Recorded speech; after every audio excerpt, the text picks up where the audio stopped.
Pertikaian dan perebutan tanah adalah perkara biasa di Amerika Utara pada abad ke-19. Tambahan pula, para penjajah ketika itu sering meneroka wilayah baru menyebabkan perbalahan sempadan antara negara sering berlaku.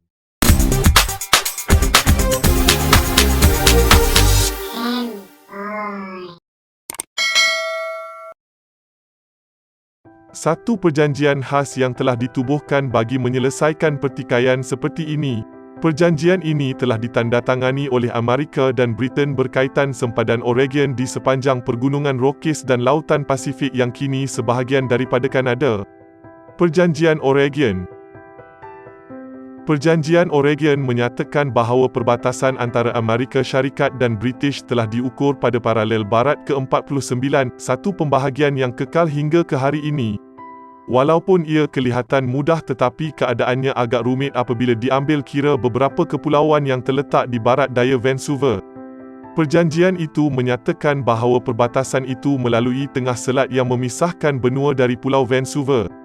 Salah satu pulau terbesar dan terpenting di kawasan itu adalah Pulau San Juan. Ia amat penting kerana kedudukannya yang strategik di pintu masuk selat itu. Disebabkan itu, kedua-dua negara mula menuntut kedaulatan pulau itu dan mula menetap di sana. Selama 13 tahun, rakyat Britain dan Amerika tinggal di kawasan masing-masing di pulau tanpa sebarang permusuhan.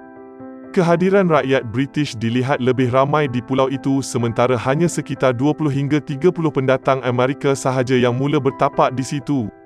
Pihak British telah mendirikan Hudson's Bay Company iaitu sebuah syarikat pengawatan ikan salmon dan peternakan kambing biri-biri yang berjaya. Manakala rakyat Amerika di pulau itu rata-ratanya bercucuk tanam dan melakukan aktiviti pertanian. Pertikaian bermula. Keharmonian antara rakyat kedua-dua negara itu dilihat dalam keadaan baik sehinggalah ia mula tergugat pada tahun 1859. Maka, bermulalah pertikaian sempadan yang paling pelik dalam sejarah melibatkan dua buah negara. Pada 15 Jun 1859, seorang petani Amerika bernama Lyman Cutler telah terlihat seekor inzir sedang memakan ubi kentang di ladangnya.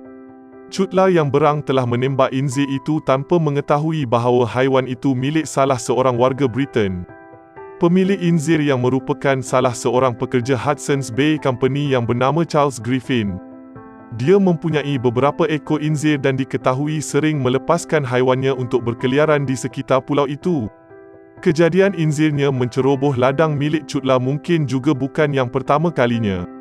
Namun, Griffin tetap marah apabila mendengar inzirnya telah ditembak oleh seorang rakyat Amerika. Pada mulanya, Griffin telah bersemuka Cutler mengenai kejadian itu. Cutler menawarkan untuk membayar $10 sebagai ganti rugi kepada inzir yang ditembaknya tetapi ditolak Griffin. Griffin kemudiannya telah melaporkan jenayah yang dilakukan Cutler kepada pihak berkuasa British. Pihak berkuasa British kemudian mengancam untuk menahan Cutler. Rakyat Amerika lain di pulau itu berang dengan kejadian yang menimpa Cutler dan membuat petisyen untuk meminta bantuan perlindungan ketenteraan Amerika Syarikat. Petisyen itu telah diterima oleh Jeneral William S. Harney, Komander Jabatan Oregon.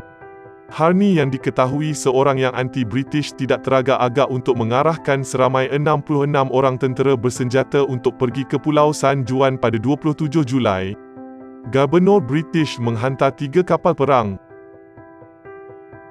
Apabila Gubernur British Columbia, James Douglas, mendengar berita ini, dia telah menghantar 3 kapal perang ke perairan Pulau San Juan untuk menunjukkan kekuatan mereka. Sebulan kemudian, kawasan itu dipenuhi dengan lebih daripada 400 orang askar Amerika bersenjatakan meriam dan sekurang-kurangnya 5 buah kapal perang British. Walaupun mempunyai jumlah yang lebih kecil, tentera Amerika tetap tidak berganjak daripada pulau itu. Keadaan terus tegang sehinggalah ketibaan Laksamana Robert L. Banks, Panglima Angkatan Tentera Laut British di Lautan Pasifik. Apabila Gubernur Douglas mengarahkan Banks mendaratkan pasukannya untuk bertempur dengan tentera Amerika, Banks enggan. Banks menyatakan bahawa dia tidak akan melibatkan dua buah negara dalam sebuah peperangan yang berpunca daripada perbalahan mengenai seekor inzir. Apabila pegawai kerajaan kedua-dua negara di Washington dan London mengetahui hal ini, mereka amat terkejut bagaimana pertikaian kecil ini boleh melibatkan seramai 2,600 orang tentera.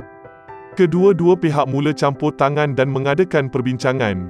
Akhirnya, kata sepakat sementara diperolehi bahawa setiap negara perlu menghadkan rakyatnya tidak lebih daripada 100 orang sahaja di pulau itu sehingga perjanjian rasmi dipenuhi. Pihak British telah membangunkan kem di utara pulau itu manakala pihak Amerika pula mendirikan pangkalan mereka di bahagian selatan. Pada tahun 1872, satu komisen antarabangsa yang diketuai oleh Kaiser Wilhelm I dari Jerman memutuskan bahawa pulau itu jatuh sepenuhnya di bawah kawalan Amerika dan mengakhiri perebutan antara kedua-dua negara tanpa pertumpahan darah. Hari ini, kedua-dua kem British dan Amerika masih boleh dikunjungi di Taman Sejarah Nasional Pulau San Juan. Apa yang menariknya, di sinilah satu-satunya tempat di Amerika di mana bendera asing sering dikibarkan berbanding tempat lain. Tiang dan bendera Britain di Pulau San Juan disediakan oleh kerajaan British sebagai tanda persahabatan. Terima kasih kerana menonton. Jangan lupa ikuti kami di channel Nengok TV.